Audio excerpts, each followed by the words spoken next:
Assalamu alaykum edilleşler. Sultan Toğrul Bey baradaky videomyzyň 3-nji, ýagny soňky bölümini siziň dikkatiňizde götürýäris. Uraýminal musully 1 ýyl bolandan soňra bu ýeri taşlap Hemedana gidýär. Toğrul Bey onuň bu hereketini ýene-de bir fitne çykarmak isleýändiginiň alamaty saýýar we ony Bagdada çagyrýar. Ol hem şähere gelýär. Tiz wagtdan Arslan bin Besasiri bilen Kureyş bin Bedranyň Musuly gawandyklary habary gelýär. Toğrul Bey'in serkerdeleri Musulun içki galasyna 4 aylap karşılık görkezýärler. Toğrul Bey az sanly goşun bilen Musula gelýär. Ol ýerde hiç kimi tapman Nusaýbyna geçýär. Şol wagt Uraýminal ondan aýrylyp Hemedana gidýär. Sultan Toğrul Bey hem onuň ýzynyň galmaýar. Uraýminal Ramazan aýynyň 26-syna Hemedana barýar. Sultan hem onuň ýyzy süre şähere gelip girýär. Uraýminal Hemedanyň daş töwereginde ýaşaýan ogullardan goşun ýynaýar we olaryň kömegi bilen Toğrul Bey Hemedanyna gabaýar. Toğrul Bey şähere girip, hazinany talaýan ogullaryň başagaýlygyndan peýdalanyp, gabawdan sypýar we Rey şäherine gelýär.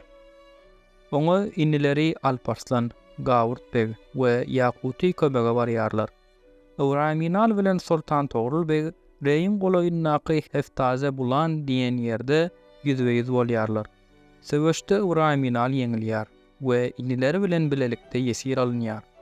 Toğrul Bey bu edek Uraýminaly bagyşlamaýar. Ony ýaýyň kirişi bilen bogdurup öldürtýär. Taryhy çeşmelerde Fatimy halife bilen Arslan bin Besasiri'niň Uraýminalyň sultanlygy eýelemek üçin ony Toğrul Bey'in garşysyna söwüşmäge iteklendikleri hakynda daýdylýar. Musulun häkimi Kureyş bin Bedranyň garyndaşlarynyň gödäwçiliginde bolan halif Kaim bi Emrillah Bagdada äkidilmek üçin ýola çykarylýar. Sultan Toğrul Bey halifi Bagdadyň golaýyna ýerleşýän Nehrewanyna garşy alandan soňra Arslan bin Besasiri'niň üstüne ýörüş edýär. Kufa şäheriniň töwereginde bolan söwüşde Arslan bin Besasiri öldürilip, goşuny da derbe-dagyn edilýär. Toğrul Bey agasy Çagry Bey ahirete göç edenden soňra onuň ogullarynyň biri Süleýmanyň ejesine öýlenýär we öz şagasy bolman soň Süleýmany miras düşer diýip yglan edýär. 453-nji miladi 1061-nji ýylda Kutulmuş Horasanyň Damgan sebitindäki Girtkuk galasyny penalap, şol ýerde Sultan Toğrul Bey'e baş göterýär. Ol sultanyň öz üstüne iýberen goşunlaryny derbe-dagyn edýär.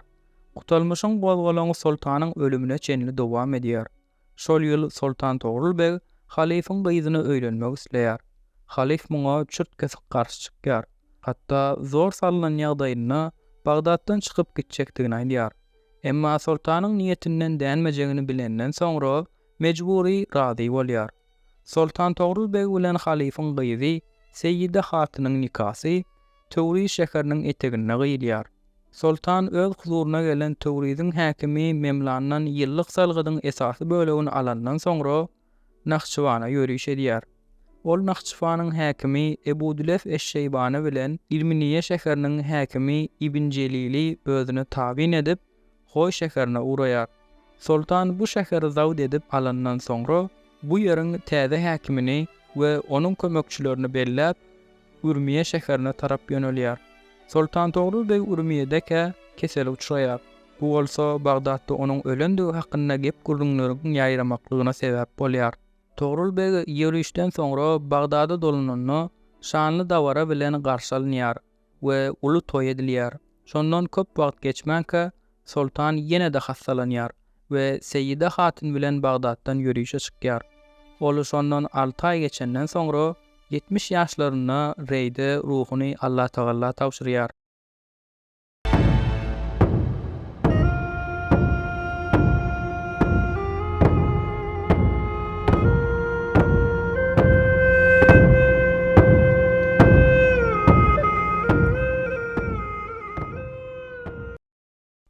Ol Reyde öz ady bilen bilinýän aram ýerine Günbedi Burju Toğrul Bey depin edilýär.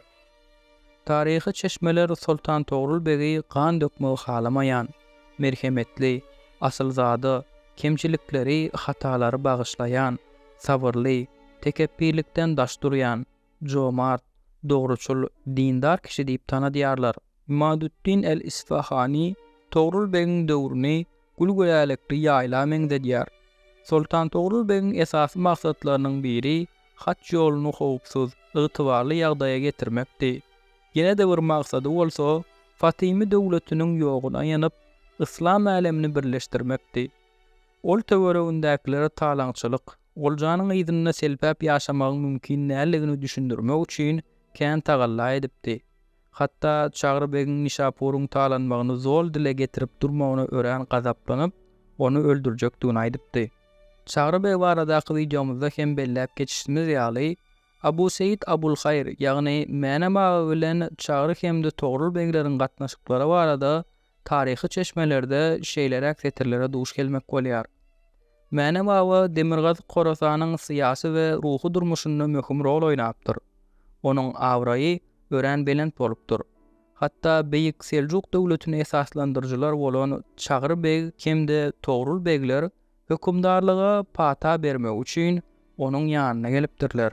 Sultan Togrul Beg ömrüniň köp bölegini sowuş meýdanlarynda geçirendigine garamazdan, döwletiniň awadançylygyny, binalaryň gurulşygyny gözden salmanlar. Ol Nişapur, Rey, Ispahan, Bagdad ýaly şäherlerde meçitler, medreseler urdurupdyr. Togrul Beg döwrüniň niceme alymlary, şahirlary, edebiýatçylar tarapyndan öwülipdir. Fahrettin Esasy Gurgani Vis-u Ramin adly eseriniň giriş bölüminde oňa medhiýe ýazypdyr. Ibn Hassul Kitab-ı Tafsil-il Etrak ala Sairil Ecnat adly kitabyny Togrul Beg'e okulyp berilmek üçin Amidül Mülk Kündürä gowşurupdyr. 1040-1060-njy ýyllar aralygynda Nişapurda Sultan Togrul Beg'in adyna altyn pul zikkelenipdir. Bu pullaryň köpsini Togrul Beg'in Es-Sultanul Muazzam derejesiniň ýazylandygyny görmek bolýar. Hatlarda, möhürlerde, zikkelerde Togrul Beg üçin ulanylan lakamlaryň we derejeleriň bir näçesi şu tertipde beýan etmek mümkindir. El-Emiril Celil, Rukunut Devle ve Din, Yeminu Emiril Mü'minin, Melikul İslam vel Müslimin, Burhanu Emiril Mü'minin, Şahan Şah, Melikul Meşrik vel Maghrib, Gıyasul Müslimin, Mugisu ibadillah. Sultan Togrul Beg'in tevkiyi, ýagny nişany bolsa, itimady alallahdyr.